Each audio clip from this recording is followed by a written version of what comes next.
Élu de Dieu, tu n'es pas arrivé ici par hasard. Si ces mots atteignent ton âme, c'est que le ciel lui-même te parle. Il t'appelle, non pas à comprendre le monde, mais à te souvenir de ce que tu es. Depuis ta naissance, quelque chose en toi te sépare. Tu as vu des choses que d'autres n'ont pas vues. Tu as ressenti le poids d'une mission, sans en connaître le sens. Et parfois, dans le silence de la nuit, tu sens cette présence invisible qui murmure à ton cœur. Ce n'est pas la fin, c'est le commencement de ton appel. Ce message ne s'adresse pas à ton intellect, mais à ton esprit, car l'esprit seul peut reconnaître la voix qui vient d'en haut.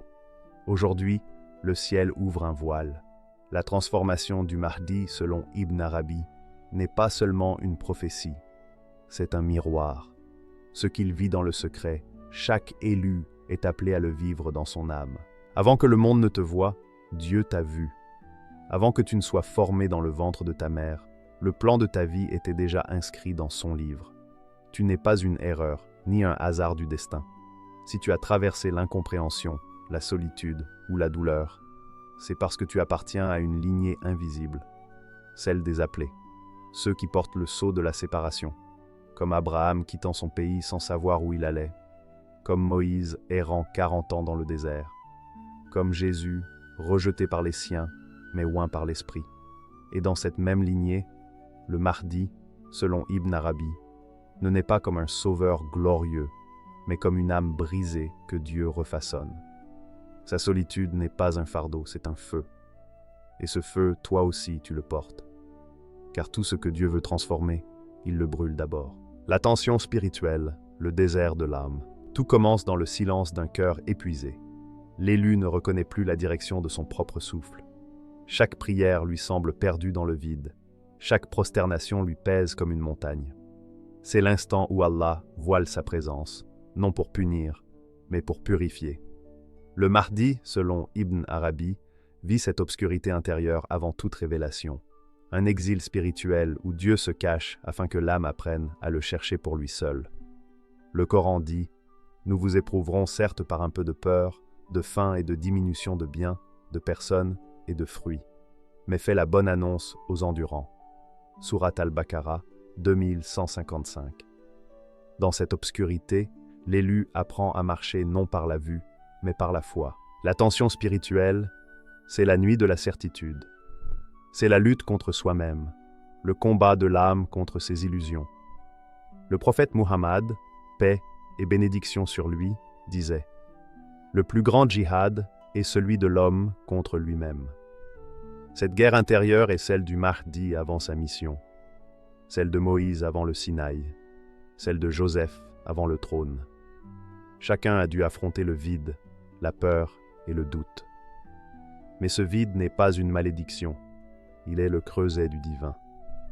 Car c'est seulement lorsque le cœur se vide des passions que la lumière d'Allah peut y descendre. Dans cette solitude, Allah façonne son serviteur. C'est lui qui fait descendre la tranquillité dans les cœurs des croyants.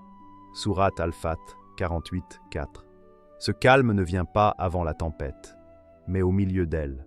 C'est là que l'élu découvre que la présence de Dieu ne se mesure pas à l'absence de douleur, mais à la persistance de la foi. Ibn Arabi disait que le Mahdi est d'abord un homme brisé, avant d'être un homme envoyé. Et dans cette brisure, l'élu apprend que la chute n'est pas la fin, c'est le premier pas vers la lumière. La vision divine, la lumière qui naît du chaos.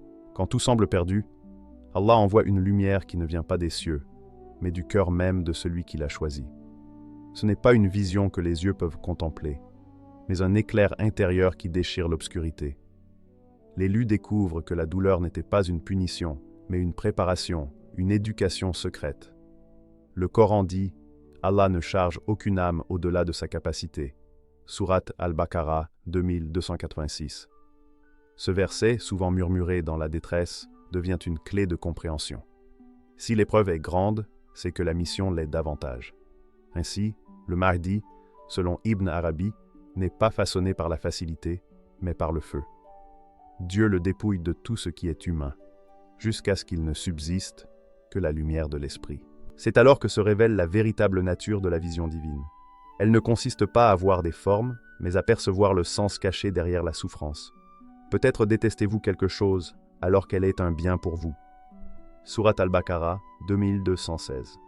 Là, le Mahdi comprend, et avec lui, tout élu, que ce qui semblait destruction n'était qu'une purification. Dieu retire les appuis humains pour que le cœur apprenne à s'appuyer sur lui seul. Dans cette lumière, l'âme se soumet non par contrainte, mais par amour. Le prophète Muhammad, paix et bénédiction sur lui, disait « Quand Allah aime un serviteur, il l'éprouve. S'il endure avec patience, il l'élève. » La vision divine, c'est ce moment où la douleur devient prière, où la blessure devient porte. L'élu cesse de demander « Pourquoi moi ?» et commence à dire « Montre-moi, Seigneur, ce que tu veux faire de moi. » Ibn Arabi enseigne que cette lumière intérieure ne glorifie pas l'homme, elle le rend transparent à Dieu. Car Allah est la lumière des cieux et de la terre. Surat An-Nur 24-35. Et cette lumière, quand elle descend dans le cœur, ne laisse place à rien d'autre que sa volonté. La révélation cachée, le temple du cœur. La vérité divine ne se dévoile jamais d'un seul coup. Elle se glisse dans le silence, entre deux respirations, au moment où l'âme, épuisée de chercher à l'extérieur, se tourne enfin vers l'intérieur. C'est là que se produit la révélation cachée. Le Mahdi, dit Ibn Arabi, ne descend pas d'un trône céleste. Il se lève du plus profond de l'être humain. Il est ce signe secret par lequel Allah rappelle à chaque âme son origine, sa pureté, sa mission. Nous leur montrerons nos signes dans l'univers et en eux-mêmes, jusqu'à ce qu'il leur devienne évident que c'est cela la vérité. Surat Fussilat 41-53. Ainsi, le monde extérieur n'est qu'un miroir du monde intérieur.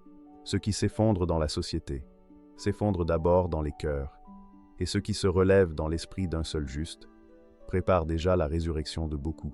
Le Mahdi n'est donc pas un souverain du monde visible, mais du royaume de l'âme. Il incarne la victoire de la foi sur l'ego, du silence sur le tumulte, de la vérité sur l'illusion. C'est pourquoi Ibn Arabi disait « Le Mahdi se manifestera d'abord dans le cœur des hommes avant de paraître dans le monde.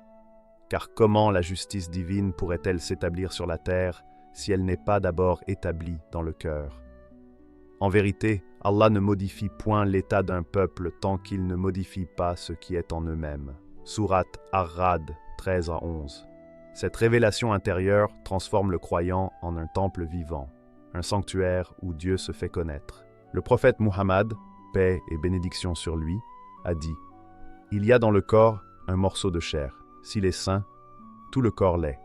S'il est corrompu, tout le corps l'est. C'est le cœur. » Le Mahdi, dans cette lecture mystique, représente cet état de pureté retrouvé, le moment où le cœur de l'homme redevient le trône du miséricordieux.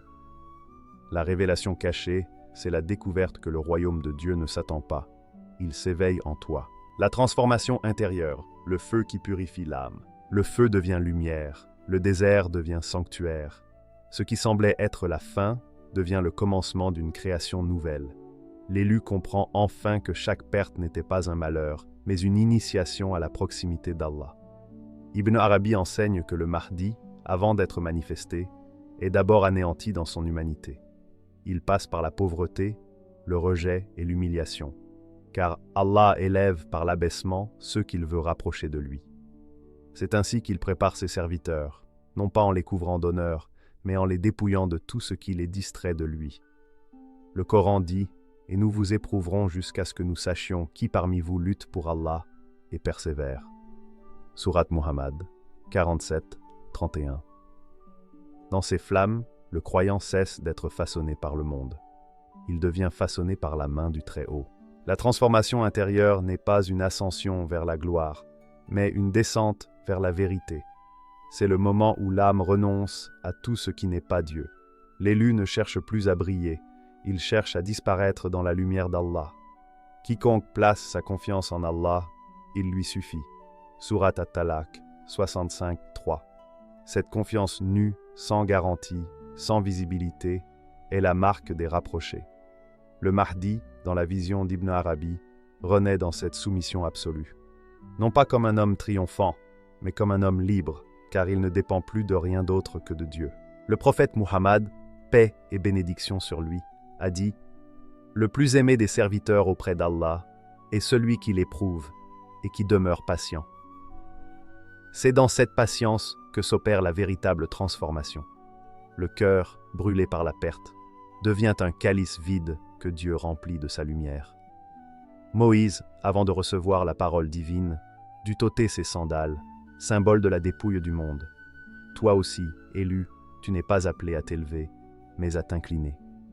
Car c'est en se prosternant que l'homme s'approche le plus près de son Seigneur. Prosterne-toi et rapproche-toi.